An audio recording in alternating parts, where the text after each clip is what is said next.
If you're looking to up your game in menopause, maybe you're looking to really dial in your fitness, wellness, and nutrition, you're looking to optimize those things. I know that's what I'm trying to do. I'm trying to do my very best.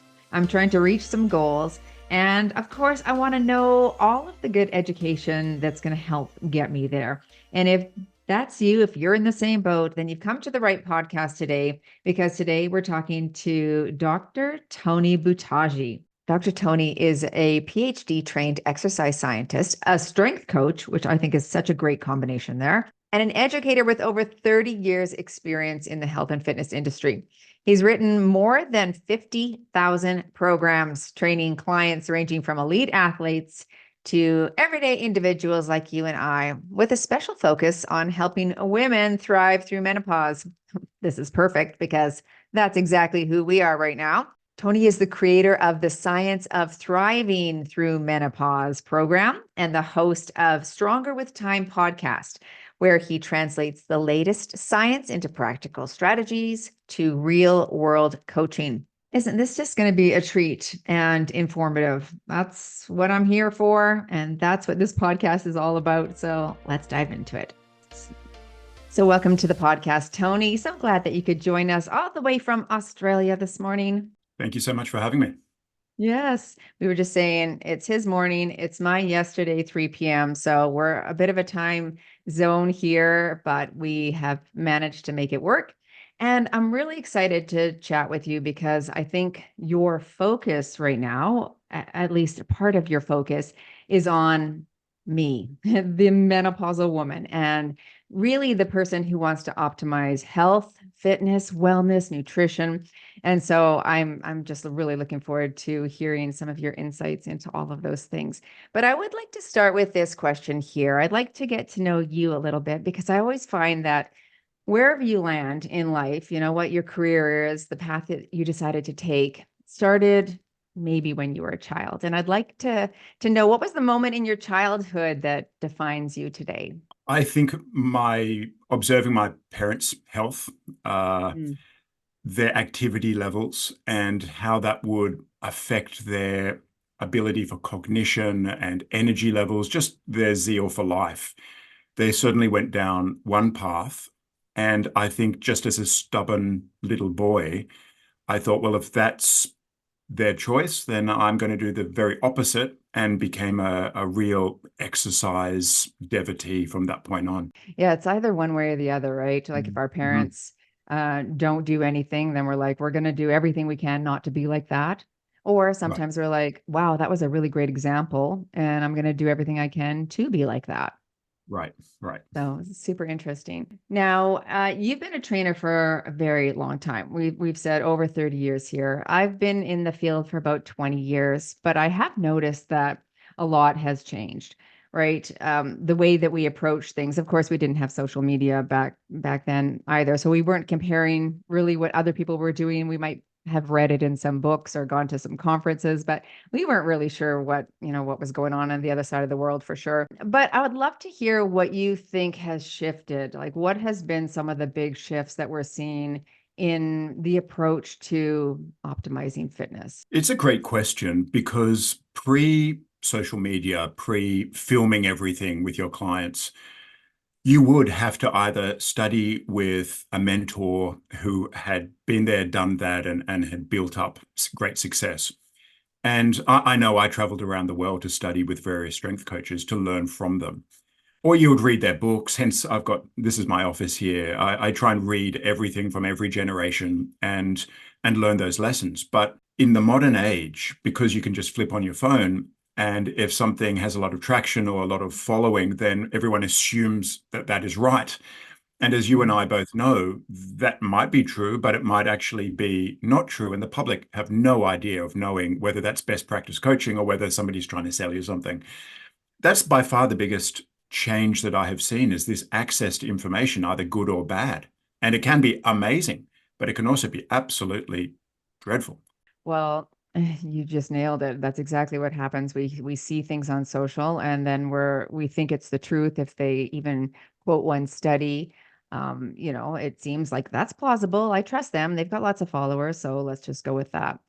One of the things that I thought was very interesting recently, I think, is that there have been a lot, maybe 10 years ago, a lot of scientists didn't have social media. A lot of researchers didn't have a social media account, but now they do. And this is where I'm seeing maybe an influencer is saying, okay, follow me. This is a routine that you can do, and maybe they've showed themselves working out and they look really good. And we all follow them because of those reasons, but they may not have the science backed knowledge behind them. And so, what I've noticed is there's a subset of those people, and some have done their due diligence and research. That's fair enough, but a lot maybe haven't. But now we see the surgence of a lot of you researchers and scientists are now coming up on social media, which thank goodness that you all are on there now. But this is what I'm observing. And there's this little, not even a little bit, but there's this speaking out. There's a bit of a pushback. There's a bit of an announcement like, hey, folks, this hasn't been super accurate. What is your take on that? Most people can tell the difference when it's a celebrity endorsement, right? So whether an actress or musician says, I take this supplement or this skin cream or do this exercise program. And the majority of the population think, well, because you look so good and you're so famous, then it must be true. There's the celebrity endorsement, but then there's also the science medical endorsement that we're seeing a lot in the mainstream media where, oh, you have a PhD, you're a medical doctor, you're a female, so you really must be correct. And I know that's the pushback that I got. Either you're a male, yes, but this person is a scientist. So, right. So let's evaluate the claims. And that's what we should be able to do as fellow scientists or academics is, oh, you think this? Okay, what's the evidence? Let's talk about that. And there has been a real failure of those pushing a very unique way of training to engage with other scientists to say, yes, I used a mouse study, or I used a study that was in men, but I'm applying it to females. And this lack of transparency is troubling. But when I put myself in my client's position, how on earth are they to ever know whether a claim is true? And I think that's been part of the work I've been doing is this is how you know and evaluate a claim. That's probably, I mean, aside from really calling out specific people and in my mind's eye, I feel like I know some of the people that you're speaking about. I think some of us do. You don't want to do that. You don't want to speak ill of the person, but you do want to hold them accountable, right? Like Yeah. you Yeah. can't do that. You can't be so huge on social media and put out all of this knowledge. And then millions of women are just following suit with that and then pushing back, then we have to deal with some of this conversation. Like I can't do any running anymore or zone 2, it's not good, or I can't train, fasted because that's not good. And cortisol this and right. Like it's just, Right. And I've had clients who I've trained for 15 or 20 years who are female, and we've gone through menopause together. And then uh, 2 months ago, they would come up to me and say, I can't get home for an hour because of traffic. Do I need to stop at the servo and get some protein? And I was like, I've trained you for 20 years. How did this become a thing? Oh, I've read a book. So, okay, let's have a conversation. And back to your previous point, I've always been interested in engaging with the argument, but never the person. And yeah, I that's thought a good that idea. was an entirely appropriate way of doing things, just to Sure. depersonalize it. But I Yeah. have had a lot of feedback to say, unless you say who you're addressing, the public don't know, and they'll continue to have misinformation. So it's a personality thing. I'm not that kind of person. I think there's many people on the internet who are really good at putting up a social media post with that person, with them shaking their heads and eye rolling and then addressing it. I'm not that kind of person. So I just address arguments.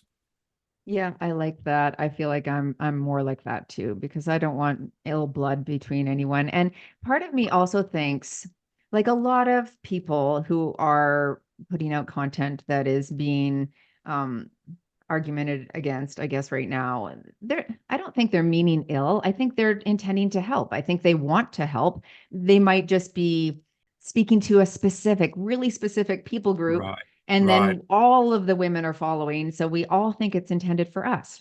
Right. And this is part of what social media cannot do, and that's nuance. And that is to, I have a number of friends who I disagree with about coaching practice, and that's okay because we read the literature differently, but we also apply it differently. And I think the zone two is a really interesting one. A narrative review just came out within the last several weeks that evaluated the claim about high intensity training versus zone two and basically the pushback against the Peter Attia model. And I read that and think, yes, over the short term or up to 12 weeks, when you compare apples with apples, I don't think anyone disagrees. You're going to get more bang for your buck from interval training. But I put my cap on as a coach who works with clients who might have all the energy in the world, or those who don't sleep well and don't recover well and have got a lot of life stresses. Then I'm really careful with the amount of time that we're revving the engine and then trying to do weight training and then balance that all together. And I think that's impossible to do on social media. But that's part of the nuance of, well, zone two isn't rubbish. That's what you're doing in between the other days when you're not revving the energy because you can't train hard or you can't do legs and then intervals and then legs and then it's not going to work. And that's where coaching comes in, and science cannot answer that question. So we could have a good detailed back and forth about the merits of interval training versus lower intensity, who might be appropriate for, who when you're in your 20s and live at home and have all the energy in the world, by all means, rev the engine a little bit more. But that is the nuance you just cannot do justice to on social media. Talk to us about how you individualize a program for someone. And I'm thinking specifically about that menopausal woman. A lot of us have desire for different goals, right? We might have a desire to be lean and ripped. Maybe we have a desire or a goal for longevity and overall health and wellness. So, how I think that's really crucial to individualize. And I heard you on a podcast talking about how you really think that's so important depending on the person. So I'd love to hear your thoughts on that. Yeah, and to make it clear, I work face to face, and there is a place for online coaching and there's a place for cookie cutter programs because it's 80% of people don't exercise. So we want people exercising. But in my world, I blend question and answer and observation. And the question and answer is detailed history. What do you want? What have you been doing? How much time do you have? What's your injury status? And then I blend that with observing how well they thrive with training daily or with volume or with intensity. And Mhm. no two people are the same. There are some Mhm. who can just handle intensity, and there's others who cannot whatsoever, and we use it very sparingly. So I'm looking at how do you recover from day to day? In other words, how's Tuesday to Friday's performance after Monday? How much time do you need to recover between sets so that your next set's performance is just as good as the first set, or is there a big drop off? These are all the things that coaches do when planning somebody's sets and reps and training volumes. But they're very usable for the public who don't have a coach. And that is, if what I do on Monday negatively affects me for Tuesday, then I need to dial back the duration, how close I work to failure, how long I take between sets. These are all things you can very practically implement into your own program. Mhm. Because the goal is always to be able to show up again tomorrow. So if Right, you go right, too hard out of the blocks on Monday and you can't show right. up on Tuesday, Wednesday, Thursday, then that program is not ideal for you. I like what you said though about there is a place for the cookie cutter workout or we have a follow along video workout on YouTube, right? Like that's our work is follow along video workouts. And so is it going to help everyone achieve the goal unless I have like just such a variety of programs, which could be complicated and tricky, but we do try to split it up to, strength training, fat loss, beginner, right? So there's some of that, but it movement is the key, right? Movement is the big rock. Can you talk to us even about some of the big rocks that you think are so crucial for women in menopause? You said the first one, and this is by order of magnitudes the most important, and that is it is consistency. We are often asked as coaches, what is the best? How many sets? What's the best exercise? How do you work to failure? What's the best interval program? And none of these things really matter at all if you're not training daily or at least most days. And if we adopt this attitude of hard, easy, or harder, less hard, this idea of alternating up and down, that will help us avoid injury, keep motivation, and just showing up and doing something. And we all know in midlife, that you just can't turn up and perform like a superstar every day. Mhm. And most of us know this idea of we've got an interval session plan and we warm up and we do the first 20 things. It's not happening today. And this is the idea of, okay, I'm going to pivot and switch and I'm just going to do some zone two. And I'm going to listen to some music and I'm going to take 20 minutes to myself because that's all I have in a day. These ideas of judgment-free exercise within the boundaries of we do have approaches for muscle mass versus strength versus uh, VO2 max. These are discrete ways of training, but they all need to fit within a block of training that is forgiving to the stresses of everyday life. Yeah, because that really is what happens in midlife, right? We have aging parents, maybe we have sick children or teenagers that have gone astray. Maybe we're moving, our jobs could be stressful, or we have, there's lots going on. So to really be kind to yourself and say the workout that you had planned may not be the workout that you're going to do today, and And, that's and I okay. see so much stress in my female clients' eyes when I know they do the warm up and the way they walk into the gym, you just take one look at it's not happening today. And but you wrote me this program to follow from beginning to end. No, no, this is not biblical. This is works on the principle that you just do something. And if that is you turn up and you're a bit achy or you didn't sleep well, then we're going to stretch it out. We're going to do some rolling. We'll do some mild machine-based activities because you do something. Because there's always do something, not don't. And for many people, that is, all right, let's can it. Let's go for a walk. Because you never not do anything. We always do something. We can work around injuries. We can work around, and when you're on fire, well, we add a few things. And that's one of my favorite parts to do is spice things up because a client's on a roll today. So it does wave up and down, and we just roll with it as a coach. For sure. Um, you must intuit that when someone comes in and it's more an excuse than maybe a poor sleep or external stressors, you must go, okay, you know what? I think you can. I know you don't believe you can right now, but I'm going to push you to that place that I know you can go today.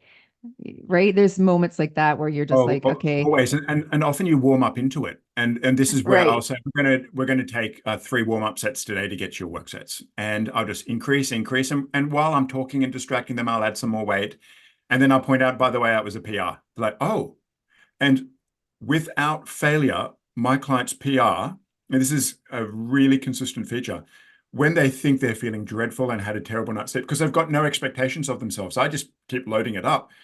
And then finally, a pattern emerges where they say, yeah, I have my best performances when I really feel quite dreadful.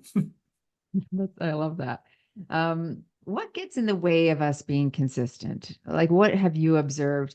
Again, we see people starting programs so often. We see it in September, we see it in January, we see it in April. Summer is a time, I know I'm like, please don't throw the baby out with the bathwater, folks, during the summer, because you will not be happy with yourself come September. But what have you seen gets in the way of that consistent dripping water on the stone? It's a few things depending on the personality. For the perfectionist, if they Mm, cannot follow the program as written yes. and they have a day off or whatever, then it's all over because it wasn't perfect. So I would work on that mindset.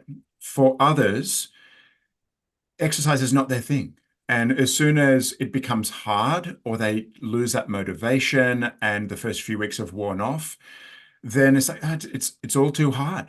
And I'd rather the comfort of bed and a sleep in, or I'd rather drink alcohol and sleep completely through the alarm. For that, it's that motivation. And then there's also those who just run out of steam because they train too hard. And I see this all the time with young trainers, is that to make the client feel they've earned their money, I'm going to Oh, work yeah. the pants off them. And Oh. I stand there and think, yeah, that was me. So I'm very understanding Mm. of this. We've all, every trainer has been there. The concept is you cannot train hard all the time, and you also hard is situation specific. So if a client is lying on the ground in between sets or their face looks like a beetroot, that is too hard for their level of fitness. And we would explain you don't need to work to failure. Reps in reserve is great. You don't need to go on the minute. You might rest a few minutes, go do something else.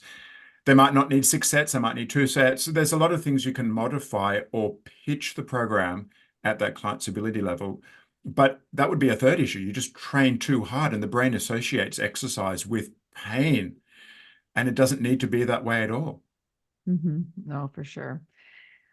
Let's talk about this concept of longevity and optimizing health in that regard.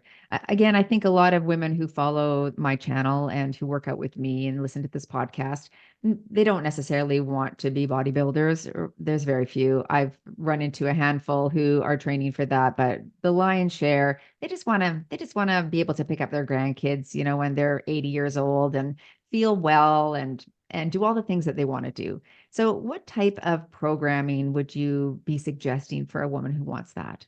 There's a number of baskets that you need to fill up to have that in your 60s, 70s, 80s, and 90s. And I've worked with females up into the early 90s before they passed on.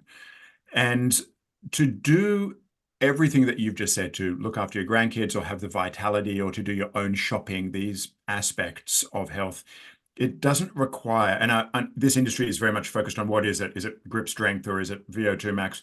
It really is everything. And this Mhm. is where the idea of doing something each day rather than long sessions, Monday, Wednesday, Friday, and then having to need 48 hours recovery. What I would prefer is to identify what you have not been doing a lot of. And for most females, up until a few years ago, that would be resistance training, which means we Mhm. prioritize that over the other qualities. But in this day and age, I was at a commercial gym just a few days ago, and the vast majority was and I thought about this, the majority of people on the weights floor were females, and on the cardio, it was men. It's like, I've never seen this before. Which And the question is, what have you not been doing? And that gets the priority on the Monday, Wednesday, Friday, when you're freshest after Sunday. That could be cardio for those people who've done weights, or it could be weights for most females. Then on Tuesday, Thursday, Saturday, that's where we work on cardio. And the question is, are we trying to improve our maximum oxygen uptake? For most females, it is. How much time do you have to put into that? But also, how much time do you actually need to move that needle? And the answer is not a lot Mhm. compared to the amount of, say, aerobic base building that you're doing. This is where we learn from coaching practice rather than studies, because studies are often have limitations, and that limitation is duration. There's just not enough time to really significantly move the needle. We therefore observe what coaches do, and that is they spend more time at that base building lower intensity because you can accumulate training minutes without accumulating stress. And that's what we Mhm. want. So we tend to do more. So if, let's say we've got an arbitrary hour, we might spend 40 or so minutes doing the lower intensity, and then the last 15, 20 minutes revving the engine.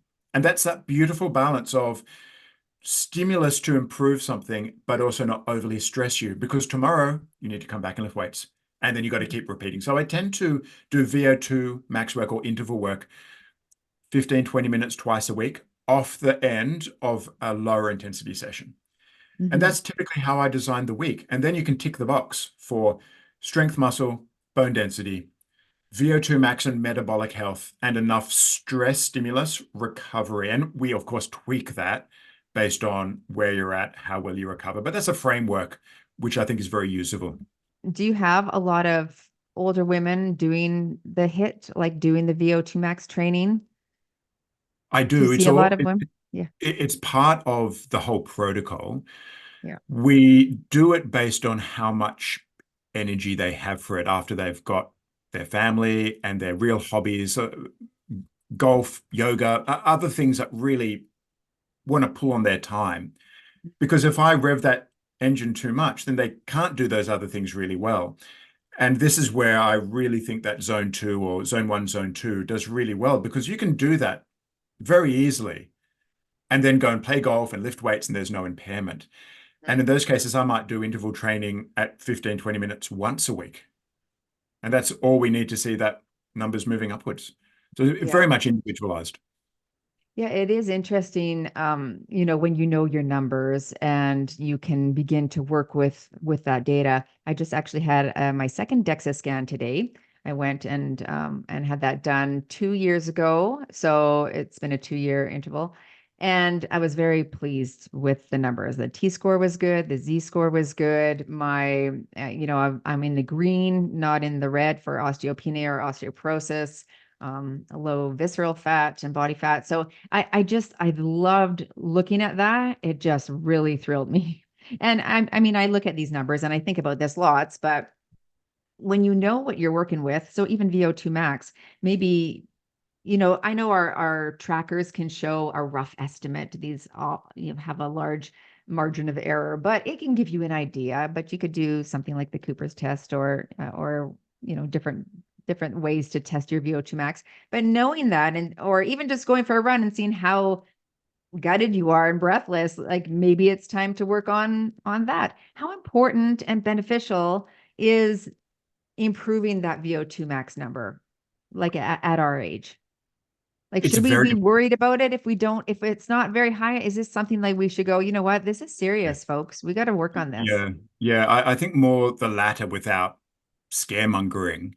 Yeah. But in the largest trials that have looked at all-cause mortality, there is a consistent finding that those who have the highest VO2 max also have the greatest health span and lifespan. And that seems to be pretty clear.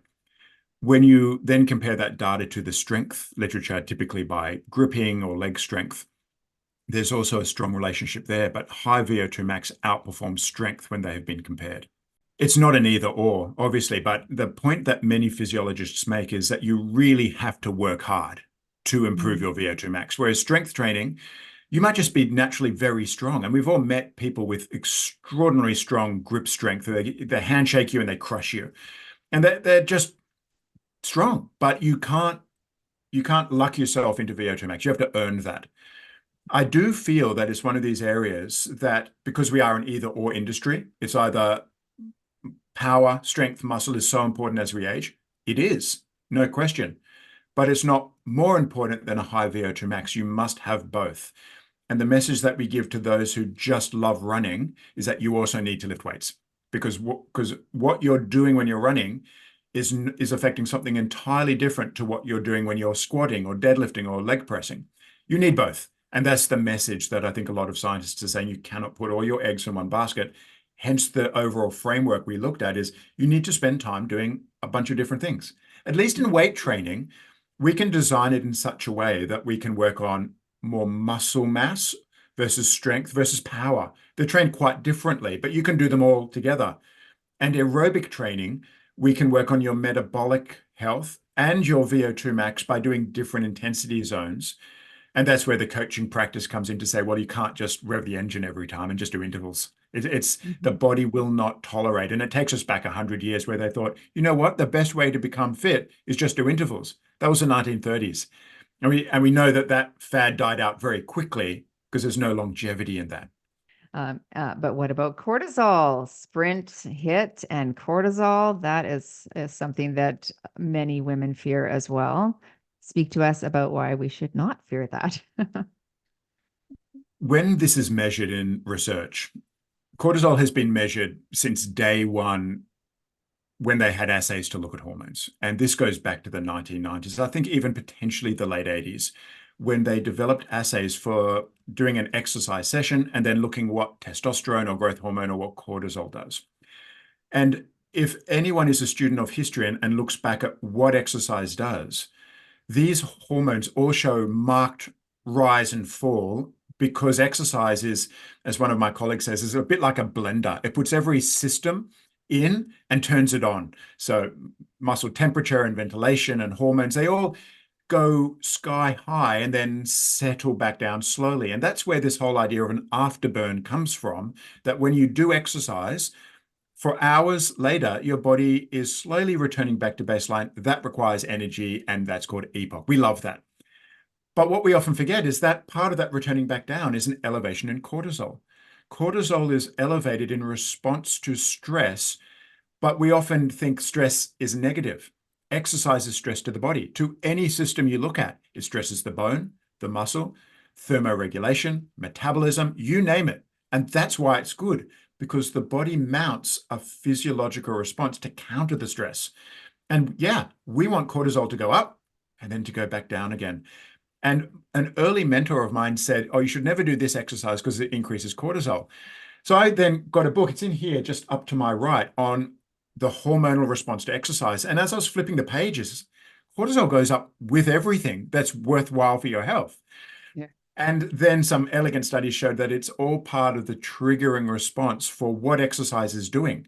And it triggers this muscle protein synthesis response. So you want cortisol to go up, and then it will go back down. Mhm. If cortisol goes up and it stays up 24/7, we're now dealing with a different concept. But we approach that from a lifestyle approach.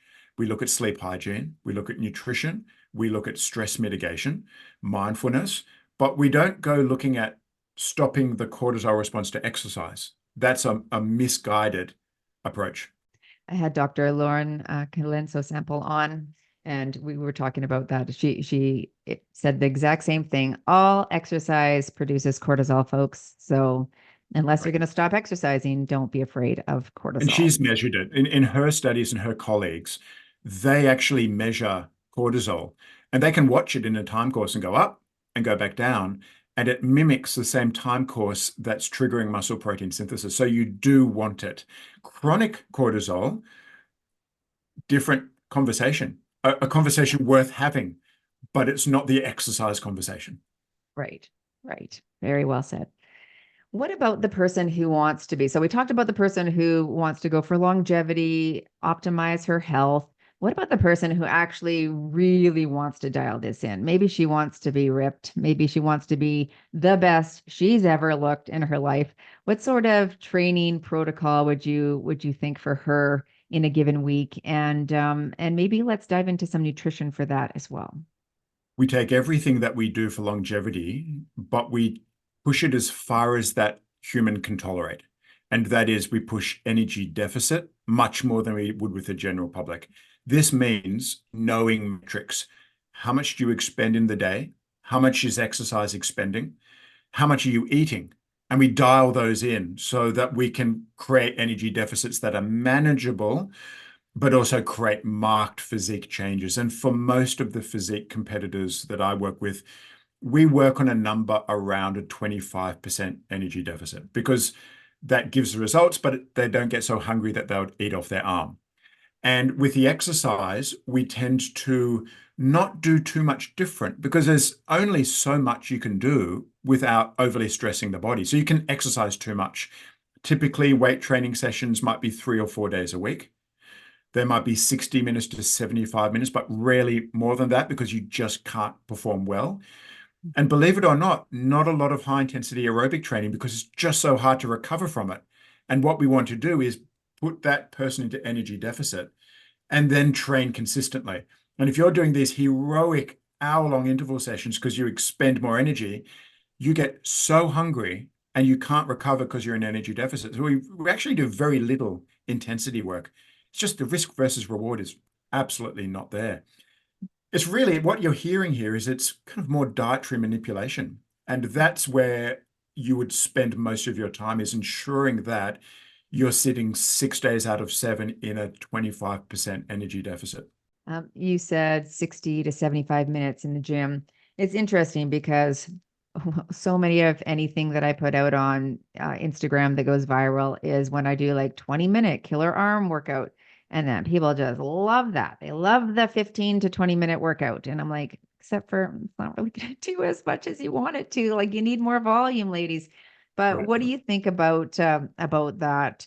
Can you get some good adaptations if your workouts have to be shorter? Maybe you only Um, have yep, 20 to yep. 30 minutes. Like, I'd love to hear your insight on that. No question. And this is where we mustn't mistake minimum effective dose for optimizing. In other words, we can't take the programs that we would use for a world champion physique competitor versus a 50-year-old mom who wants improvements. And this is where we have a dose relationship with exercise, but ultimately the dose wears off. So in other words, you get sharp improvement and then it starts to plateau. If you do one set of an exercise, you get most of your benefits for that exercise in those muscle fibers. If you then add a second and a third set, now more than tripling your time because you've got rest, set, then you'll probably get 1.6 times the benefit, not 3 times the benefit. And this has to be a great public message for those individuals who don't have a lot of time. The biggest pushback I get from my framework is, are you kidding? An hour? No, we don't have time for an hour. So we got time for 20 minutes. Great. We do 1 or 2 sets. Is it as good as 3 or 4 sets? No, but it's pretty close. And this is where we look at that dose relationship. Clearly more sets is better, but it's not 3 or 4 times better than 1 set. It's less than 2 times. And that's a really important message. So yeah, 1 or 2 sets. And we keep the exercises rolling over. So we don't have that luxury of sitting down and resting 2 minutes. We go do something else, something else, and something else. And essentially we try and do as much total body in that 20 minutes as possible, covering the large, big muscle groups. Get ready to work hard. We're going to maximize. We're going to hit supersets. Yeah, there's no We're gonna hit phones. everything. There's no Yeah. conversation. You're taking an hour and you're putting it into 20 minutes. You're right. And is it as good as an hour of training with that volume? That, of course, it's not, but it's still really good. And we mustn't mistake really good for as good, because they are absolutely moving the needle in metrics we're interested in, which is strength and muscle mass. Yeah.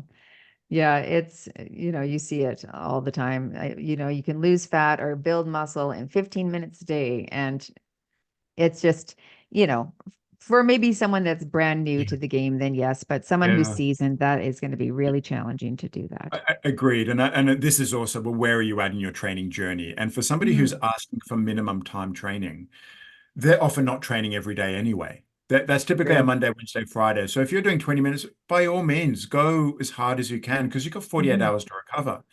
That, to me, though, is not a longevity framework. You're not going to Mhm. be able to train every day like that. Yeah. The most important aspect is training every day.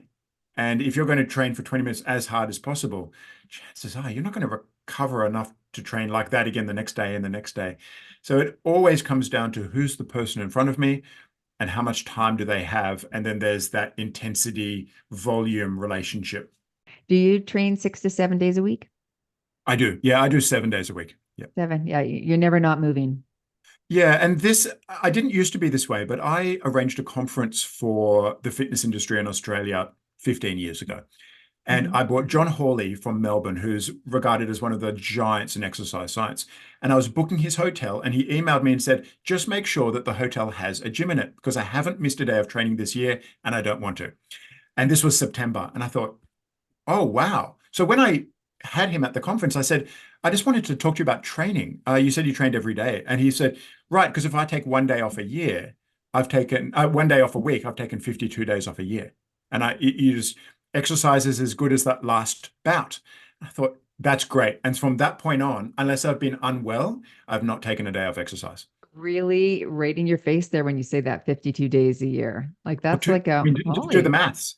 I take two Yeah. days or Yeah. I don't feel like it today. And you just add these up, and it's now yet hundreds of days off. And Mhm. exercise has what's called the last bout effect. So it's kind of as good as your last session. And okay, there's some subtle chronic effects on health. But the real effect of exercise on health is what you did last. And it lasts about 24-ish hours. So you want to keep contracting muscle every day. Mhm. Mhm. And I mean, there's no doubt you're resting specific muscle groups, right? So you're cycling your muscle groups so that everything gets an adequate rest. So if you're listening, thinking that he's overtraining, I'm sure there's ways that you are resting. Can you just explain that? How would you get that adequate recovery and rest in your muscle groups? Like how would you set it up so that that happens for you? Yeah, at my age, pushing 50, I do total body every other day. So that's Okay. typically Monday, Wednesday, Friday, but I have a gym in my garage and I work in a gym. So I can actually train every other day. But let's say I didn't have that, then Monday, Wednesday, Friday, I do total body. That gives me the frequency to train muscle groups, but also it's not so volume based that I can't recover and then go the next day. And then on the other days, I do cardio. Now, I'll tend to do twice a day. So in the afternoon, I do weights. I'll also sit on the bike and do my emails. I tend to always have if I'm meeting a friend, I'm going for a walk. So I'm always active. And I would encourage everyone to do that rather than sitting down and doing social media or emails. do it while exercising. So I have a desk on my bike and I do most of my replies from there or read science from the bike. And then on the other dedicated cardio days, I will primarily 98% of the time be doing zone 2 because that's all the energy I've got time for. And when I feel good, I do 15 minutes of intervals at the end. I went to do that yesterday, didn't feel great. So I just did zone 2. You just listen to your body. In menopause, as we age related decline of movement, like we just slow down. We just are not as active. My sister asked me this the other day. She's like, is it hormones, the lack of hormones that's causing this weight gain? And that, people are is it slowing down? And I'd love to hear your insight as to why women in menopause experience larger degree of visceral fat gain, weight gain? Is it that we're slowing down? Is it the reduction in estrogen? What are your thoughts on that? What the research has shown is two very strong associations, and the associations of symptom-based change on lifestyle, that is sleep disturbance, vasomotor symptoms, aches and pains, injury, tendinopathy. So we put that in the basket of physical symptoms, cognitive symptoms that then affect motivation to train or even the ability to train because you're sore. And then we look at the associations of changes in strength, muscle, neuromuscular function like power around the menopausal transition. That's led many scientists who study the field to think originally it must be the hormone change that affects the muscle metrics, the performance metrics. But as more detailed research has really dived into that carefully, has shown that that's not so much the case. And that is probably more basket one, is that all of those symptoms are making you move a little less. And therefore, that's affecting the outcomes. And this, in support of that viewpoint, is studies that have carefully measured, and they've done this with mother and daughter studies, metabolic rate as females have gone through the transition. So metabolic rate, where we spend most of our energy expenditure, is not really changing. And that's been done carefully, but also in large trials that have looked across the lifespan at metabolic rate. So it's not that metabolism slows. Other studies have shown that muscle mass and strength also don't change. Yes, neuromuscular power changes, and that's not quite clear why that's the case. But all the signals seem to be pointing to symptom-based changes, which means that we've got a lot of tools in our toolbox to work on that, from sleep hygiene to menopausal hormonal therapies, to changing up your exercise to be more forgiving, that you don't need to work as hard, but you just need to be more consistent because you're not going to feel the same way. And I focus much more on tendon ligament strengthening because that seems to be the underpinning. So there's more muscle tears and tendinopathy. So we do more prehab and special exercises for those areas. So there's just different approaches. And I realize I'm a male saying all of this, but when I try and genuinely help and listen to what females are going through and try and work out where is the best investment of exercise, I seem to lean towards that first category.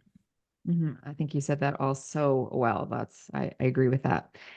Let's just finish this conversation just looking at bone density for a moment here. A lot of what we're hearing on social media, of course, is that you must lift heavy weights. I've even uttered those words a few years ago, and then I had Steve Phillips on, and he convinced me that it was a little bit more nuanced than that for sure. Talk to me about what you are recommending for menopausal women in terms of bone density increase or making sure that we don't lose it as much. Bone density is one of these things that you won't know what's going on until you get a scan. And it is often a massive eye opener for a female in their late 40s, 50s, 60s to have a DEXA scan and realize that when they get the bone test, which compares it to a younger female, race matched, a T-score, they might realize, oh, hang on, I'm actually osteopenic, which is -1 T-score to -2.5. And I have seen first scan many times where females come in and they are -2.8, -3. So they are already osteoporotic. They had no outward sign at all. And there'll be many females listening to this who say, yeah, I gave my mum a hug and I broke a rib. These things are really common, and you don't know it's happening because you cannot see it. Mm-hmm. Therefore, we are very interested in preemptive bone strengthening. And it appears that the earlier you can start, the better. So my young daughters, we are already lifting weights because this is the time of the bone bank. And you mentioned before your work follow along program. I was sitting on the bike yesterday in my gym. I looked behind me. My 11-year-old is following along with a YouTube workout. It's like, this is brilliant, 11 years old.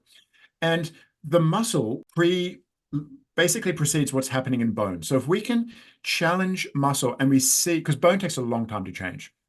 If we can see strength going up, then we know that bone is slowly following behind. And we approach bone the same way that we approach muscle mass and strength, in that it requires loading, and it requires volume, and it requires frequency. And these are the aspects that you've got to have the right dose for bone.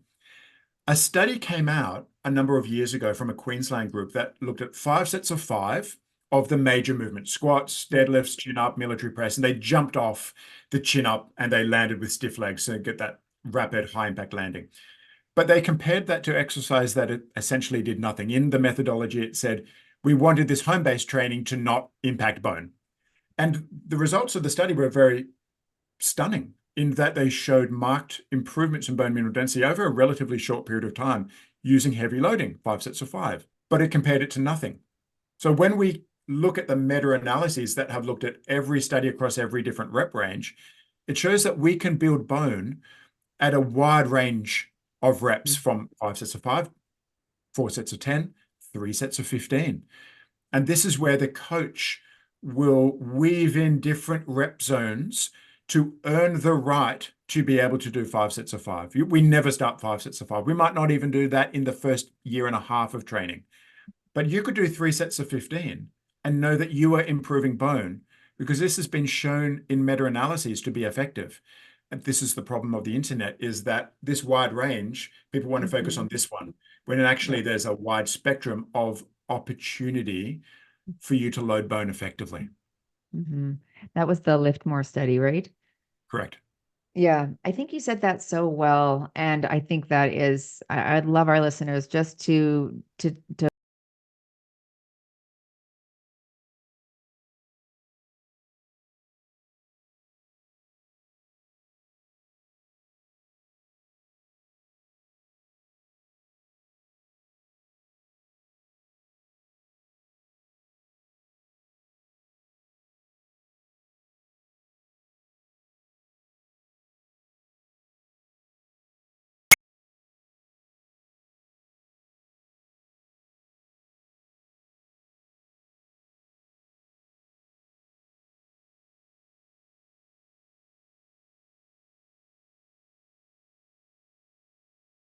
What you don't want to do is sustain an injury, because then no. that sets you back. So as much as we said that consistency is almost everything, avoiding an injury is just as important. So training programs have to be respectful to where you really are at with your fitness journey and your training history and all of those questions. And what previous injuries have you suffered, or do you have muscle imbalances? This is where coaching comes in. And again, it's really difficult to do this in social media. Do you have left to right imbalances? Do you have weak stabilizers that cause joint collapse? All these things have to be addressed in your fitness journey. And you don't just dive straight into a max strength program. You start with general preparatory work. Correct left to right, bring up your feet muscles, your Achilles tendon, your rotator cuff, your gripping. You're going to need all of those later. So we spend blocks of time specifically going after the hand and the cuff and the scapula and the foot and the low back and the core. We do all of those, and then we do a bit more volume to build muscle, and then a little bit more to do strength, and then a little bit more to do power. That's a 2-year journey right there. And it's an exciting journey, but it requires thought and planning. Mm-hmm. Yes, and a good coach. Tony has a podcast again, Stronger with Time. So you can find that on YouTube. I've listened to a lot of his podcasts in preparation for this, and will definitely continue to. You just seem so balanced and encouraging. I really love your content, and I hope that you just rise in social media and keep speaking the truth to all of us, because I think it's so, so important. Where can people find you on social? My name, Tony Boutagy, is where I'm at on Instagram. and my website, tonyboutagy.com, and the Science of Thriving has the menopause course. Excellent. I will list all of that in the show notes below. So if you'd like to work with Tony or follow Tony, please check the show notes below. Well, thank you so much for being my guest today. I appreciate your insight, and I'm so glad that we got to meet. Yeah, thank you so much. Now, to all of you, go move daily in your fitness, wellness, and nutrition, and we'll see you all in the next Move Daily Talks.